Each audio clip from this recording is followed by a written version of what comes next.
a training contract is a 2-year placement undertaken by trainee solicitors. It's also a final step to qualification in England and Wales. UK is one of the biggest legal markets in this world, but it's also one of the hardest to get an apprenticeship. You want to get a job at a global law firms in London. When you look at some statistics, it seems that the odds are against you. According to All About Law, there are 5,500 training contracts available every year. But in 2018 and 19, there are over 33,000 students finished their law degree. There are an estimate 30,000 students applying for the 5,500 training contracts. So looking at numbers alone, you have an 18.3% chance of getting a training contract in the UK. A study was also conducted by Chamber students in the UK based on the number of training contract and applications submitted. Altogether, those firms in this study were offering 1,357 training contracts per year, but they were also receiving a total of more than 70,000 applications. That roughly translates to a 2% success rate. The Corporate Law Academy further examined the number of candidates that were actually invited to an interview after the application stage. You can look at the application to interview ratio for the sample of law firms here. On average, based on the 21 law firms list here, only 12% of the applicants were interviewed for training contract application scheme. When should you start your application process? As early as possible. In the UK, global law firms tend to recruit 2 years in advance. Many students already start going to open days and first year insight schemes in their first year of studies.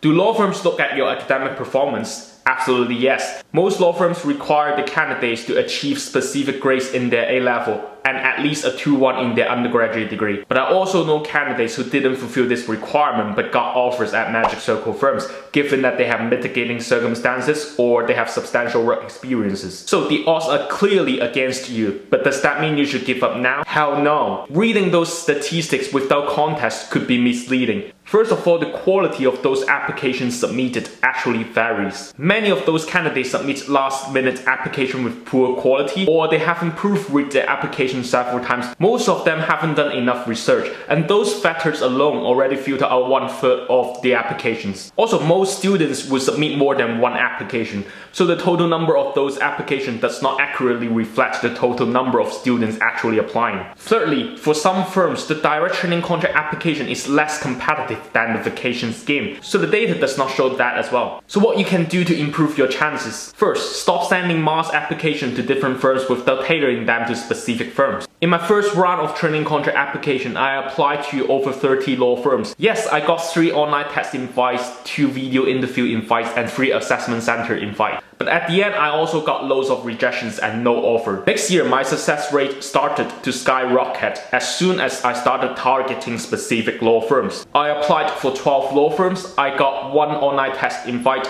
2 video interview invites, and 2 telephone interview invites. Almost half of my 12 applications reached the next stage. Most importantly, 1 of them led to an offer. So my advice would be to submit at least 6 to 10 tailored applications for each application cycle. Quality is as important as quantity. Next, start getting serious about the whole application process. Many students have this attitude, yeah, I'm not sure whether I'll, get an offer anyway. I'm just going to submit a few applications whenever I feel like it. Start jotting down all the deadlines for training contract applications. Make a timetable when you will submit each and every application. If you're not fully committed to the process, chances are you won't work as hard to achieve that goal as well. Lastly, keep applying. I applied for at least 50 times in the course of 1 year or so. At the end, I secured 5 assessment centers and interviews, but I got rejected for the first 4 times. I only succeeded in my last assessment center. And for the 50 rejections I got in the past, they're never going to be on my CV or my LinkedIn profile. At the end of the day, nobody really cares I failed that many times at that particular point. What really matters is what you get at the end. So keep applying, don't give up. Whenever you have a goal in life, maybe you want to get a good grade, you want to get a job after graduation, or you want to get a boyfriend or girlfriend. Whenever you chase these goals, it's almost inevitable that you will face rejection.